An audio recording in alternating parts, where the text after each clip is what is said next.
Embryo transfer అంటే పిండం బదిలీకరణ అనే ప్రక్రియ ఐవీఎఫ్ అనే ప్రాసెస్ మొత్తంలో కూడా చాలా ఇంపార్టెంట్ స్టెప్ అనమాట. సో ఈ ఎంబ్రియో ట్రాన్స్ఫర్ చేసుకునే వాళ్ళకి చాలా కామన్గా వచ్చే డౌట్స్ ఏంటంటే ఎంబ్రియో ట్రాన్స్ఫర్కి ముందు అండ్ ఎంబ్రియో ట్రాన్స్ఫర్ తర్వాత ఎటువంటి కేర్ తీసుకోవాలి, ఎటువంటి ప్రికాషన్స్ తీసుకోవాలి, సో దట్ మాకు సక్సెస్ రేట్స్ అనేవి మ్యాక్సిమం ఉంటాయి అని చాలామంది అడుగుతున్నారనమాట. సో ఇవాళ మనం ఈ వీడియోలో embryo transfer precautions before and after embryo transfer అనేది చూద్దాము. నేను doctor Archana, fertility specialist and laparoscopic surgeon, Pinnacle fertility, Nizamabad. So యూజువల్గా ఎంబ్రియో ట్రాన్స్ఫర్ అనేది రెండు రకాలుగా ఉంటుందండి. ఒకటి ఫ్రెష్ ఎంబ్రియో ట్రాన్స్ఫర్ అండ్ ఇంకొకటి frozen embryo transfer. Fresh embryo transfer అంటే ఏంటి అంటే ఏ సైకిల్లో అయితే మీ ఓవం పికప్ అనేది ఎగ్స్ అనేవి బయటికి తీస్తారో అదే సైకిల్లో కనుక ఎంబ్రియోస్ లోపల పెడితే అది ఫ్రెష్ ట్రాన్స్ఫర్ అంటాం అనమాట. ఫ్రోజన్ ట్రాన్స్ఫర్ అంటే ఏంటంటే ఏ సైకిల్ అయితే మీకు ఎగ్స్ బయటికి తీస్తారో ఆ సైకిల్లో కాకుండా దాని తర్వాత మీకు పీరియడ్ వచ్చిన తర్వాత ఆ నెలలో చేసే ట్రాన్స్ఫర్ని ఫ్రోజన్ ఎంబ్రియో ట్రాన్స్ఫర్ అంటాం అనమాట.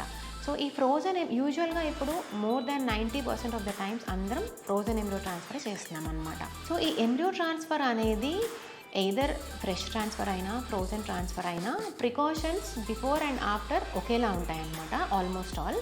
సో ఫస్ట్ ప్రికాషన్ వచ్చి ఏంటంటే మీ ఎంబ్రియో ట్రాన్స్ఫర్ టైమింగ్ అనేది మీ ఫర్టిలిటీ స్పెషలిస్ట్ని ముందే ఏ రోజైతే ఇంజెక్షన్ స్టార్ట్ చేస్తారో అదే రోజు తెలుసుకొని ఎంబ్రియో ట్రాన్స్ఫర్ టైమింగ్కి ఒక 2-3 గంటల ముందే మీరు హాస్పిటల్లో అడ్మిట్ అయి ఉండండి.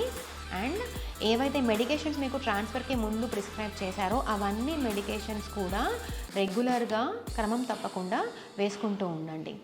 సో ట్రాన్స్ఫర్కి ముందు మేము పేషెంట్స్కి ఏం అడ్వైస్ చేస్తామంటే మీ ప్రైవేట్ పార్ట్స్ని ఫస్ట్ క్లీన్ చేసుకోవాలి అండ్ అలానే కాస్మెటిక్స్ అండ్ స్ట్రాంగ్ పర్ఫ్యూమ్స్ అనేవి అవాయిడ్ చేయాలి. సో ఈ కాస్మెటిక్స్ అండ్ పర్ఫ్యూమ్స్ అనేవి ఎందుకు అవాయిడ్ చేయమని చెప్తామంటే ఈ ఐవీఎఫ్ ల్యాబ్లో ఏంటంటే స్ట్రాంగ్ హార్ష్ స్మెల్ వచ్చేవన్నీ అవాయిడ్ చేయమని చెప్తామన్నమాట. అటువంటివి వాటి వల్ల ల్యాబ్లో క్వాలిటీ అనేది ఎఫెక్ట్ అవుతుందన్నమాట. సో నెక్స్ట్ వచ్చేసి ఏంటంటే మీ ట్రాన్స్ఫర్కి ముందు యూజువల్గా ఈ ట్రాన్స్ఫర్ అనేది మేము పార్షియలీ ఆర్ ఫుల్లీ ఫిల్డ్ బ్లాడర్తో చేస్తామన్నమాట. అంటే మీ వాటర్ తాగి మీ యూరిన్ పాస్ చేయకుండా మీ బ్లాడర్ని ఫిల్ చేసుకొని రమ్మని చెప్తామన్నమాట ట్రాన్స్ఫర్ టైంకి.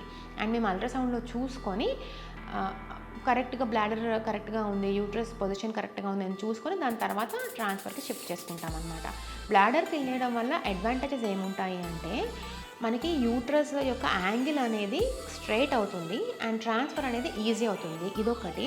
అండ్ మనకి అల్ట్రాసౌండ్లో క్యాథెటర్ ద్వారా మనము ఎంబ్రియోస్ని పంపేయడానికి ఈజీగా కనపడుతుంది అనమాట. సో యూజువల్గా ఈ ట్రాన్స్ఫర్ అనేది ఎనస్థీషియా కానీ మత్తు కానీ ఏమి ఇవ్వకుండానే చేస్తాము. చాలా వరకు 99% ఆఫ్ ద కేసెస్లో ఇలానే ఉంటుంది. కొన్ని కేసెస్ ఎవరికైతే కొంచెం వెరీ డిఫికల్ట్ ఉంటుందో ట్రాన్స్ఫర్, లేకపోతే ఎవరికైతే వెజైనిస్మస్ అంటామంటే విపరీతమైన పెయిన్ ఉంటుందో ట్రాన్స్ఫర్ చేసే ప్రక్రియలో వాళ్ళకి మాత్రము అండర్ సెడేషన్ చేస్తామన్నమాట. సో ట్రాన్స్ఫర్ అయిన తర్వాత మరి ఎటువంటి ప్రికాషన్స్ తీసుకోవాలని చూసుకుంటే ఫస్ట్ థింగ్ వచ్చేసి బెడ్ రెస్ట్. సో కామన్గా అడిగే క్వశ్చన్ ఏంటంటే మన ట్రాన్స్ఫర్ తర్వాత కంప్లీట్ బెడ్ రెస్ట్ తీసుకోవాలా ఇంకా మేము అని అడుగుతారనమాట. యూజువల్గా మేము ట్రాన్స్ఫర్ తర్వాత ఒక 10-15 నిమిషాలు బెడ్ మీద పడుకోబెట్టి ఉంచుతామండి. దాని తర్వాత రూమ్కి పంపించేస్తాము. సో యూజువల్గా రెస్ట్ అనేది ఓన్లీ 10-15 మినిట్స్ సరిపోతుంది. థియరటికల్లీ అండ్ ప్రాక్టికల్లీ కూడా మేము 10-15 మినిట్స్ రెస్టే అడ్వైస్ చేస్తామన్నమాట. బట్ మీరు ఇంటికి వెళ్ళిన తర్వాత బాగా హెవీ వర్క్, బాగా వెయిట్స్ లిఫ్ట్ చేయడము, స్ట్రెన్యూయస్ వర్క్ అంటే ఇంట్లో పనులు చేయడము అటువంటి పనులు ఏం చేయొద్దు. మీ పనులు మీరు చేసుకోవచ్చు అనమాట. అంటే మినిమల్ డైలీ హోమ్ యాక్టివిటీస్ అన్నీ చేసుకోవచ్చు. బట్ బాగా బరువు లిఫ్ట్ చేయడం లాంటివి మాత్రం అవాయిడ్ చేయమని చెప్తాము. నెక్స్ట్ వచ్చేసి ట్రావెల్ గురించి వస్తే కనుక ట్రాన్స్ఫర్ తర్వాత మేము పేషెంట్స్ని వాళ్ళ ఇంటికి ఎదర్ బస్ మీద కానీ కార్లో కానీ ఎనీ వెహికల్ మీద వెళ్ళొచ్చు అని చెప్తాము. బట్ ఏంటంటే బాగా కుదుపు ఉండే రూట్స్ మాత్రం అవాయిడ్ చేయమని చెప్తామన్నమాట. అండ్ ఫుడ్ విషయానికి వచ్చేటప్పటికి అన్ని ఫుడ్స్ కూడా మీరు తినచ్చు, పలానా ఫుడ్స్ అవాయిడ్ చేయాలని ఏం లేదు.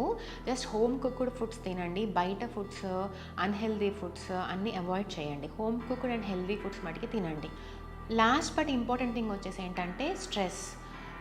అందరి పేషెంట్స్కి ఇది మరీ నేను ఇది స్ట్రెస్ చేస్తాను ఏంటంటే స్ట్రెస్ అనేది తగ్గించుకోండి. అనవసరంగా రిజల్ట్ గురించి ఆలోచించి స్ట్రెస్ పడి మీ సక్సెస్ రేట్స్ని తగ్గించుకున్న వాళ్ళే అవుతారు మీరు.